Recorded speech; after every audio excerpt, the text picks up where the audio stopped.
Nous, ce qu'on voulait, c'était retrouver la couleur, la translucidité du cristal, et du fait qu'il ait ces mises en forme intermédiaires, on a découvert des possibilités quasi distribution de motifs.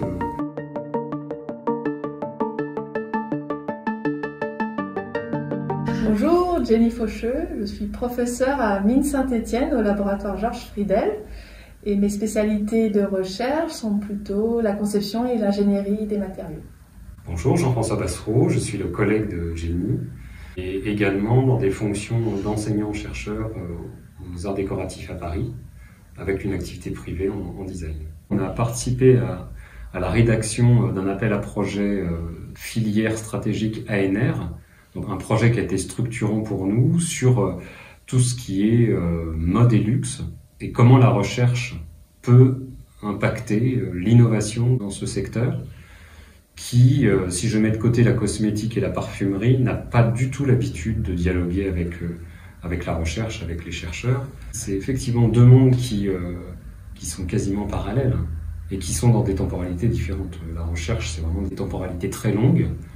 La mode et le luxe, c'est basé sur la création et sur la réaction, sans remettre toujours en cause ni l'organisation, ni des équipements nouveaux, ni des technos très nouvelles.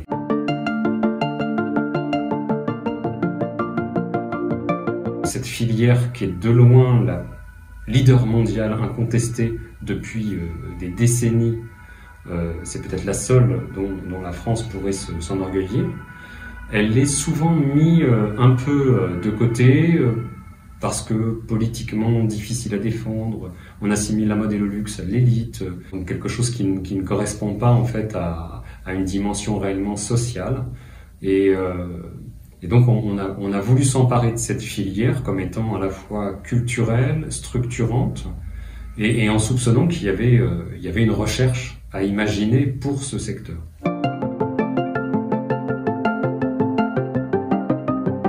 On est dans un laboratoire qui historiquement travaille le métal et quand je suis arrivée dans ce laboratoire, on m'a demandé d'étudier, de développer une thématique sur les propriétés sensorielles, visuelles en particulier, des matériaux. Donc c'est assez naturellement que je suis allée vers les matériaux qui peuvent se colorer. Et en particulier, le titane peut se colorer par voie électrochimique, c'est-à-dire qu'on va le plonger dans un bain, faire passer un courant, et on va obtenir du titane coloré. Au lieu d'un titane gris métallique, on va obtenir un titane coloré. Ça a commencé comme ça, on a commencé par du coup développer des équipements qui permettaient de mesurer la couleur, de contrôler la couleur de ce type d'échantillon. Le titane était intéressant aussi parce qu'il peut être obtenu par fabrication additive, par impression 3D. Donc on a commencé à faire du titane par impression 3D qu'on a aussi coloré. Voilà, donc on a tout un jeu d'échantillons en titane coloré. À partir du moment où on pensait couleur, le titane regroupait beaucoup d'intérêts. D'une part, sa capacité à être coloré et de manière contrôlée, et d'autre part, sa facilité à être fabriqué par impression 3D, fabrication additive, qui permet aussi d'ouvrir le registre formel. Et du coup, ça semblait être le candidat idéal pour cette exploration-là. Donc du coup, non, pour le titane, on est allé très rapidement vers explorer justement les formes, figer le matériau et explorer les formes. Et donc vous êtes arrivé en disant, on peut vous proposer de travailler sur la matière, sur la lumière, sur les couleurs. C'est un peu ça, et puis on a aussi fait un premier pas vers ce monde-là en modifiant notre façon de concevoir ce qu'on appelle les démonstrateurs de nos technologies, de notre savoir-faire. Et on est passé finalement d'objets, d'échantillons, de ce qu'on appelle un échantillon, à des échantillons démonstrateurs, donc qui viennent plus parler, qui permettent d'être un objet relais, un objet de discussion entre la filière mode et luxe et nous. Et on a invité des designers à venir dans nos laboratoires et à s'emparer de nos technologies pour fabriquer d'autres objets. Donc en particulier, on a développé une ligne de bagues qui finalement contiennent toutes nos technos, tout ce qu'on sait faire par ailleurs, mais représentés dans une famille d'objets qui parlent à un autre monde. Voilà. Donc on a ce type de proposition-là en termes de forme, en termes de couleurs, en termes d'histoire aussi. Habituellement, en fait, pour pour témoigner de la maturité d'une technologie, on franchit des étapes, des niveaux, et le niveau qui consiste à mettre un échantillon sur la table, côté recherche, on estime qu'on a été vraiment au bout. On appelle ça une preuve de concept. On vient de prouver que ce qu'on avait comme concept existe matériellement. Mais pour l'univers de la mode et du luxe, ça parle pas. Et la difficulté, c'était d'imaginer, de combler tous ces chaînons manquants entre des échantillons réellement nouveaux, avec des procédés inconnus côté futurs utilisateurs, mettre en forme cette preuve de concept sous la forme d'un objet qui ne soit pas identifié comme étant définitif et jugé uniquement sur son aspect esthétique, mais plutôt sur ses potentialités de registre formel dont pourrait s'emparer le futur créateur.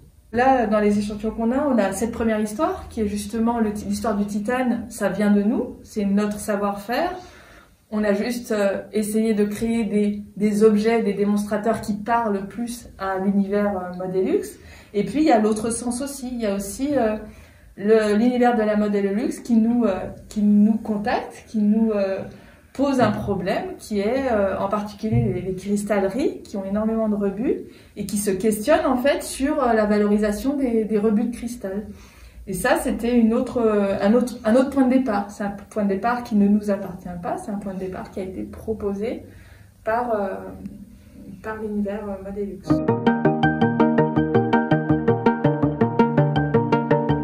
Assez rapidement, on est arrivé vers le frittage, l'utilisation des fours à micro-ondes qui ont été développés dans nos laboratoires pour d'autres usages. Et on est allé explorer cette façon de cuire, cette façon de transformer la matière, qui est une technique comme un micro-ondes de cuisine, et qui permet du coup d'utiliser moins d'énergie en fait pour obtenir un matériau en fusion. Et on a exploré du coup la fusion du cristal au micro-ondes. Et qu'est-ce qui se passe à ce moment-là? Eh ben, ça va vite, ça marche bien. Et la particularité aussi, c'est que le cristal, il contient énormément de plomb. Et on avait ce doute est-ce que le plomb va sortir, va finalement mal réagir, et on a eu plutôt des bonnes surprises par rapport à ça. Là, on a couplé du coup une bague en titane obtenue par fabrication additive avec juste une goutte de cristal dessus. Le cristal est bien transparent, complètement homogène. On a un jeu de couleurs qui est très intéressant. Donc non, on a un respect des matières qui se fait bien. Vous avez parlé de ces chutes de cristal. Est-ce que c'est un stock conséquent? On aborde un problème qui est compliqué en fait dans la mode et le luxe, c'est qu'il y a un univers qui est lié aussi au secret. Et donc, d'un côté, on vise l'excellence, et donc on a des sous-traitants qui sont parfois internes, qui ont été rachetés par des fondations d'entreprises liées aux grandes maisons, et qui possèdent un savoir-faire qui, malgré le fait qu'il y ait un tri, une sélection qui soit drastique, génère à chaque étape de transformation son lot, son volume de chutes, de rebuts, d'objets non conformes, qui pour la plupart vont rester dormants ou jetés. Et donc le cristal, quand il est clair, il peut être fondu. Et la difficulté, là, on a affaire à une cristallerie très particulière qui est la cristallerie royale de Saint-Louis.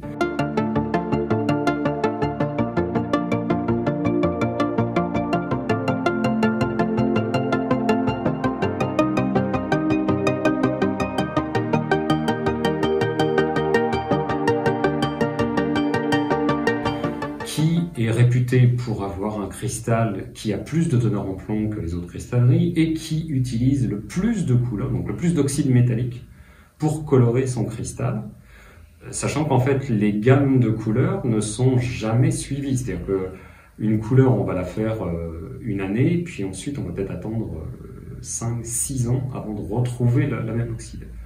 Et donc tout ce qui va suivre la chaîne de transformation va posséder en fait des rebuts.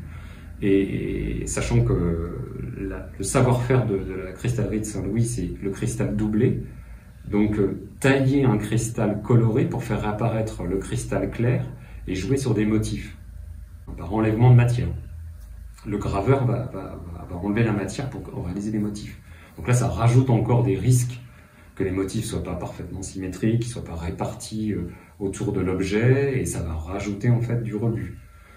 Et la cristallerie Saint-Louis met en confinement, en fût, en fait, ces morceaux de cristal qui ne font rien, qui vont dormir, parce qu'il y a cette idée que la formulation doit rester inconnue, un secret lié à l'histoire de la manufacture.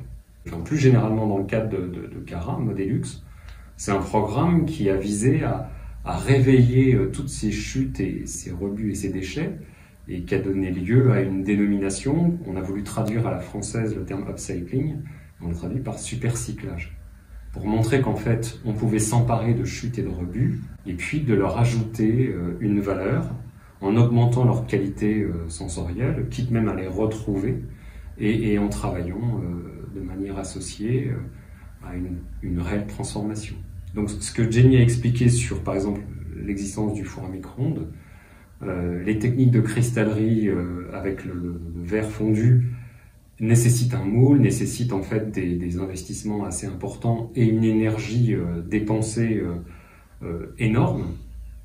Ici, en fait, la seule énergie, c'est de pouvoir en fait cuire ces morceaux de cristal. Et le petit secret de fabrication qu'on a trouvé, c'est qu'on peut mélanger des grains de tailles différentes, faire un empilement granulaire, donc en fait combler les vides des gros grains par des grains moyens, voire des tout petits, et puis jouer avec les couleurs. Ce qu'on ne sait pas faire en fait tout à fait correctement avec la cristallerie habituelle, c'est que là on peut aller jusqu'à l'échelle du pixel pour réveiller une petite couleur. Donc là il y a plusieurs verts, plusieurs bleus, il y a 2 bleus différents et du cristal clair. Donc on va pouvoir situer et réaliser des motifs. À la limite, on pourrait le faire par couche, faire venir en fait un graveur qui viendrait dégager certaines couches et puis faire apparaître des motifs à nouveau. Jean-François parlait de supercyclage, c'est quelque chose qui est aussi un petit peu dans une démarche du centre SMS. C'est quelque chose qu'on porte à la fois en recherche et en enseignement. Donc en recherche, quand on développe des matériaux, on se pose quand même la question de l'impact environnemental de nos solutions, de nos questionnements. Et puis on fait écho en fait à ces considérations de recherche, on fait écho dans l'enseignement, dans le cadre de nos enseignements en master et dans nos enseignements en matériaux pour les ingénieurs aussi.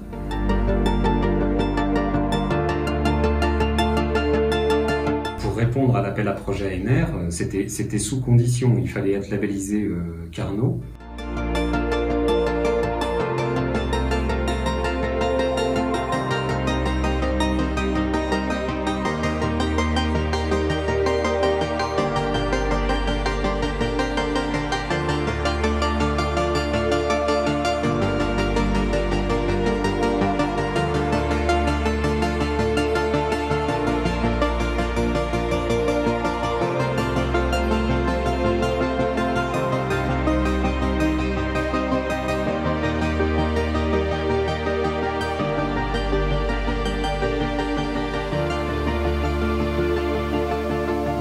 Carnot Mines a piloté, et au sein de Carnot Mines, on peut dire que les mines de Saint-Étienne ont été incontestablement leaders, voire même jalousés parfois. Et donc on s'est retrouvé en fait à maîtriser des notions d'une chaîne de création que d'autres ne pouvaient pas maîtriser. Donc la dimension design, recherche même par la pratique, par le design, ça c'est notre marque de fabrique.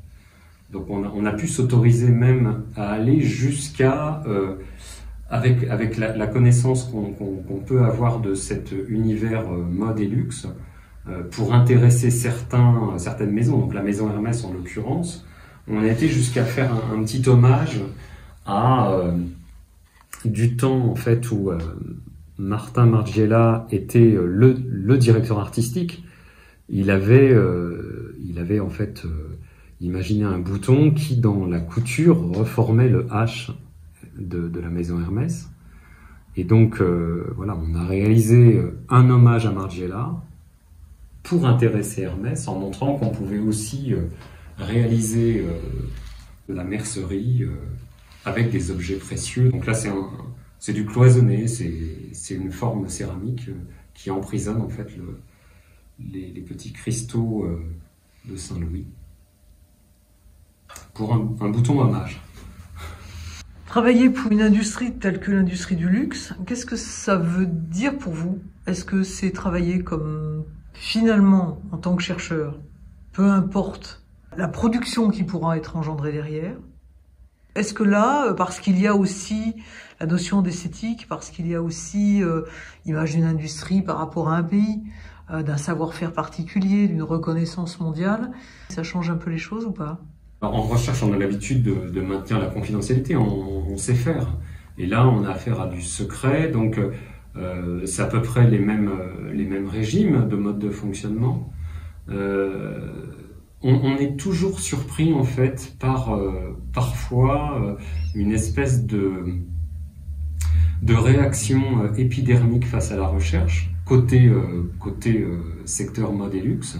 On ne sort pas en fait d'une espèce d'idéalisation de la figure du chercheur, de la chercheuse dans son labo, donc du fait de l'incompréhension, on a le sentiment qu'on se fait plaisir. Et puis de l'autre côté recherche, il y a aussi une acculturation à faire sur ce secteur. Mais si je développe juste une toute petite question, par exemple sur la RSE, c'est très surprenant de voir que ce secteur s'y intéresse relativement tardivement et lié à des réglementations qui les contraignent en fait, et ils ne suivent que le chemin de certaines industries. Ils n'imaginent pas des solutions autres que celles qui ont été pensées pour une industrie. Alors qu'en fait, ils sont essentiellement de l'artisanat d'art. En système d'organisation, ils sont peut-être plus proches d'un système industriel avec des logistiques plus sophistiquées, mais ils ne vont jamais réinventer en fait de solutions. Ils découvrent en fait un problème, un sujet, et ils se rattachent en fait à des solutions existantes, presque en s'interdisant d'innover, d'explorer d'autres solutions. Donc ils se font rattraper régulièrement, par exemple par des matières d'origine naturelle qui sont interdites, de plus en plus interdites.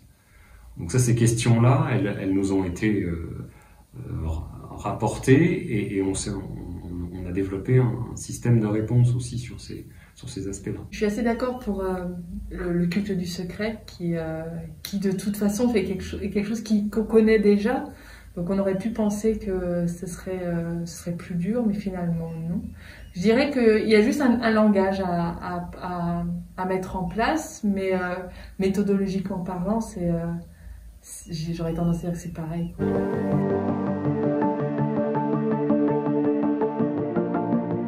On entendait aussi les enjeux de matières, de matériaux qui ne seront plus disponibles et qu'il va falloir inventer d'autres façons d'exister pour cette industrie-là. Est-ce que, à travers cette première collaboration, voilà, un pied est mis dans la porte? Oui, je pense.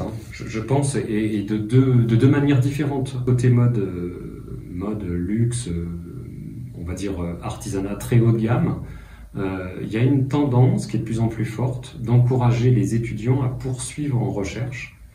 Et dans ce cadre-là, donc il y a des collaborations qui se font entre l'école des mines et d'autres écoles d'art appliqué pour emmener en fait des candidats, des candidates vers la thèse de doctorat, donc vers une acculturation à la recherche qui ne fait pas renoncer non plus à la création. Donc on est en train d'inventer un modèle qui va être finalement spécifique à une approche à la française. Ensuite, notre difficulté tout au long de Cara, c'était de trouver les bons interlocuteurs. On avait tendance à aller du côté de la direction de l'innovation quand elle existait, direction RSE quand elle existait. Donc la création nous reste interdite parce qu'il faut pas déranger, il faut pas faire de fausses promesses. Et donc on a eu en fait une opportunité d'aller fréquenter les archives et les responsables des archives des grandes maisons, finalement, on retrouve des gens qui sont presque nos alter ego. On retrouve des personnes qui ont été formées souvent à l'Institut national du patrimoine, après une première formation, et qui parlent chimie des matériaux, qui parlent procédés, donc dans tout ce qui est restauration de création, d'œuvres créées, donc d'œuvres d'art, enfin voilà, assimilées à l'œuvre d'art, à quelque chose de patrimonial. On va retrouver des interlocuteurs plus facilement, et du fait que les archives deviennent un endroit stratégique pour les grandes maisons, les directions de communication essayent de puiser dans les fonds pour réaliser des expos voilà, qui vont tourner mondialement. Et la création qui dans un premier temps pensait que ça ne servait à rien d'aller voir le passé, sous-entendu ils connaissaient parfaitement l'histoire de toutes les créations vestimentaires, ils se sont aperçus qu'en fait aux archives il se passait des choses. Il se passait des choses sur un certain nombre d'innovations liées à de la chimie des matériaux, liées à de la restauration suite à des dégâts des eaux, suite à différents problèmes voilà, classiques dans la conservation préservatoire d'œuvres. Oui, je pense que c'est vraiment lié à cette recherche aussi du temps long, dans quelle histoire de cette filière-là on peut accepter le temps long comme étant une vraie valeur de connaissance, d'augmentation de connaissances. Et c'est vrai que la direction de l'innovation est peut-être un peu trop liée au cycle des défilés, au cycle trop rapide, et peut-être qu'on doit plutôt être sur d'autres interlocuteurs. Et oui, les archives étaient un des interlocuteurs potentiels, mais je pense qu'il y en a d'autres. Et il va y avoir aussi petit à petit une transformation et cette création de temps long, tout comme dans toutes les autres entreprises, hein, où on a le temps court, qui est le projet qui donne aux clients, et puis le temps long, qui est la recherche du coup d'après.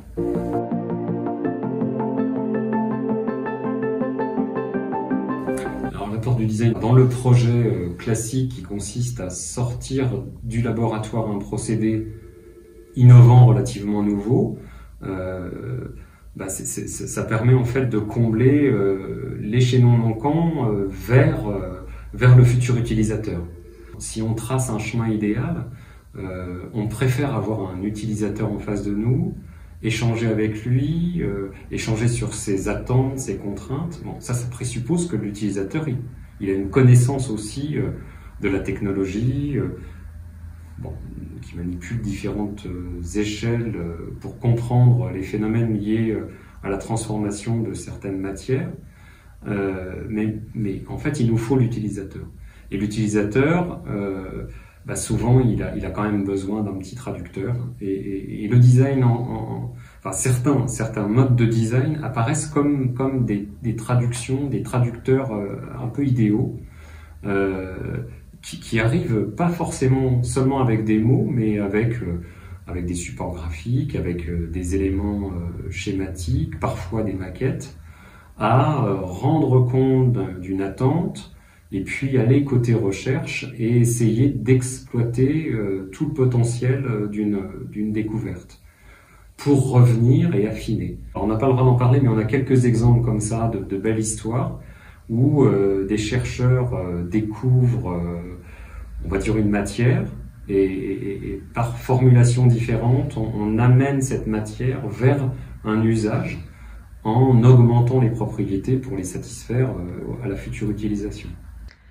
Alors, vous êtes en lien avec cette filière Modelux. Il y a aussi tout l'artisanat finalement de la mode, peut-être pas du luxe au sens du budget nécessaire et à la création et à l'acquisition, mais qui est quand même aussi un secteur économique. Est-ce que ces métiers de l'artisanat peuvent être concernés par vos travaux, ou est-ce que dans un premier temps ils en sont exclus? Pour moi, c'est le coup d'après. C'est-à-dire que là, assez naturellement, dans un programme, ce sont les grandes maisons qui ont eu connaissance d'eux. Mais dans le cadre de Cara, on a eu l'occasion d'aller rencontrer des sous-traitants, des plus petites PME. Et dans le cadre d'un projet sur le territoire, on a aussi une volonté d'aller vraiment travailler avec le nouvel artisan. Donc à la fois du point de vue enseignement, apprentissage, donc apprenti, artisan, donc avec une entrée dans les formations, donc approcher vraiment le futur artisan au moment où il est encore en train de faire ses études. Donc dans ce cadre-là, Mines Saint-Étienne s'est impliqué dans un campus des qualifications.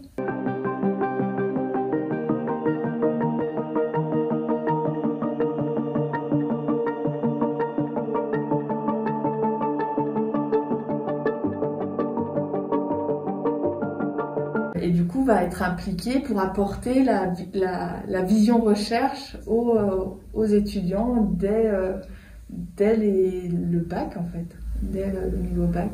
Moi je crois beaucoup en fait à l'enseignement aussi. Là on parlait de traducteur, le design se positionne comme un traducteur. Et je pense aussi que les étudiants de maintenant vont aussi être de plus en plus interdisciplinaires et de plus en plus ouverts à ce dialogue. Et ce qui va beaucoup favoriser en fait les collaborations ensuite. Sur l'artisanat, c'est quelque chose qui a été récurrent parce qu'on a fait des thématiques régulières sur ce domaine-là, sous forme de workshops, sous forme de séminaires de rentrée, quand on était interétablissement ici. Et on a soulevé des rêves. On imagine qu'en fait, il y a plusieurs voies possibles à une technologie. Et c'est vrai que ça ne joue pas à grand-chose. Quand on regarde l'ensemble des matériaux, on a l'impression que à partir du moment où l'industrie s'empare d'une référence, ça interdit en fait son utilisation côté artisanat. Et l'inverse est aussi vrai. Et donc l'histoire de l'artisanat, elle est essentiellement liée à l'utilisation de matériaux d'origine naturelle. Mais on est surpris de découvrir des artisans qui s'intéressent aussi à des matériaux réellement nouveaux. Et le couple matériaux mis en forme, savoir-faire lié à des astuces à trouver pour transformer, arriver à changer la forme d'un matériau, à l'assembler avec un autre, ça reste de l'artisanat et de la haute, de l'astuce. Hein, je tourne autour du pot parce que j'ai une référence grecque qui s'appelle la métisse.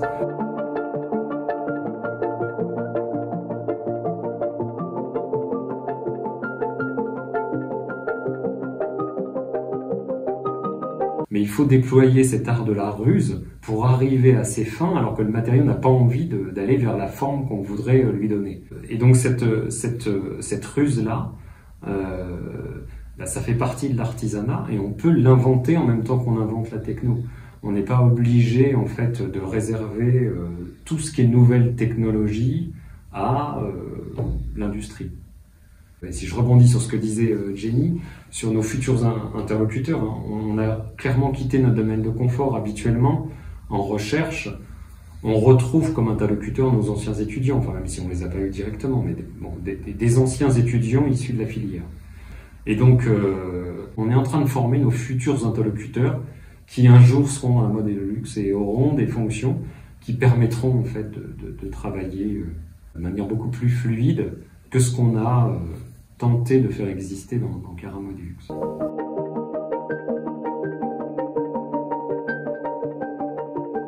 Si on ouvre le sujet du supercyclage, c'est gigantesque. Donc le Saint-Étienne a notamment dans son territoire toute une filière textile. Et là, il y a un travail qui s'ouvre, qui est très important. Parce que là aussi, il y a des chutes et des déchets, il y a des procédés aussi à remettre, à re-questionner. Il y a des équipements qui peuvent être repensés. Donc on a en fait la possibilité d'ouvrir des projets réellement interdisciplinaires où il y aurait aussi du génie des procédés, génie industriel, aussi bien que génie des matériaux. Ça c'est un sujet qui va nous tenir, je pense, pendant longtemps. avec une idée, alors peut-être un peu lointaine, mais on en parle beaucoup, de réindustrialisation. En tout cas, de creuser le sillon d'une forme d'excellence. On peut se recréer une industrie manufacturière made in France, mais à haute valeur du coup, parce qu'on peut pas envisager juste rapatrier des usines existantes chez nous. C'est un nouveau tissu industriel à recréer. Et du coup, ça se travaille à la fois en enseignement et en recherche sur les deux fronts, et à la fois à différentes échelles, c'est-à-dire à l'échelle du système, de l'écosystème, et à l'échelle de l'ingénierie des matériaux. Et toutes ces échelles sont passionnantes à observer en fonction des sujets, des partenaires qu'on peut rencontrer. Oui, il nous faut aussi des partenaires, des entreprises, des chefs d'entreprise un peu éclairés. On a la chance d'en connaître et des militants sur la filière lin. Donc le hasard fait que c'est le père d'une doctorante dont on co-dirige ensemble la thèse avec Jenny, Pierre Schmitt. Donc Pierre Schmitt, il n'a de cesse que de prouver que le lin qui pousse dans les champs en Picardie, en Normandie, après rouissage, s'en va via l'Allemagne, via la Pologne, jusqu'en Chine, pour revenir sous forme de fil. Et donc lui, ancien DMC, il a tracé toutes les machines qui sont parties en Pologne, en Ukraine, et il en a racheté et rapatrié quelques-unes. Donc il est en train de mettre en place, via le plan justement de relocalisation, le plan d'État, une filière lin, mais avec cette idée de retravailler avec la recherche. Donc une de ses premières réalisations, c'est d'imaginer un tissu à base de fils de lin, donc entièrement réalisé sans sortir de France. Donc le lin qui pousse en Normandie est travaillé dans l'est de la France, puis ensuite filé, puis ensuite tissé. Et le tissage se retrouve avec une couche d'induction, de polymérisation qui est issue du pressage en fait des grains de lin pour arriver à faire l'équivalent d'une toile enduite, une toile avec des propriétés de nettoyabilité, d'étanchéité intéressantes. Si en quelques mots vous deviez dire à quelqu'un, voilà, j'ai travaillé sur, vous diriez quoi? J'ai travaillé la matière, la lumière, la couleur. J'ai travaillé quoi? J'ai travaillé quelque chose de totalement nouveau. Est-ce que cette chose nouvelle vous a surprise vous-même au début? Pas du tout, vous y attendiez? Alors nous, ce qu'on voulait, c'était retrouver la couleur, la translucidité du cristal, et du fait qu'il ait ces mises en forme intermédiaires, on a découvert des possibilités de quasi-distribution de motifs, de fusion. Et on a fait une hypothèse. Normalement, on aurait dû s'y prendre autrement. Au lieu d'aller bille en tête sur de l'expérimental, on aurait dû faire un travail un peu plus sérieux pour essayer de deviner ce que ça aurait fait d'un point de vue théorique, simulation. On a fait le pari que c'était très proche de la céramique. Et comme il y avait des résultats en céramique, on s'est dit que finalement, céramique chaude, c'était la même chose que le cristal, donc on y a été. Une forme de liberté par rapport au parcours plus habituel? C'est ça. Ouais, on peut dire ça. Je pense qu'on peut l'avouer.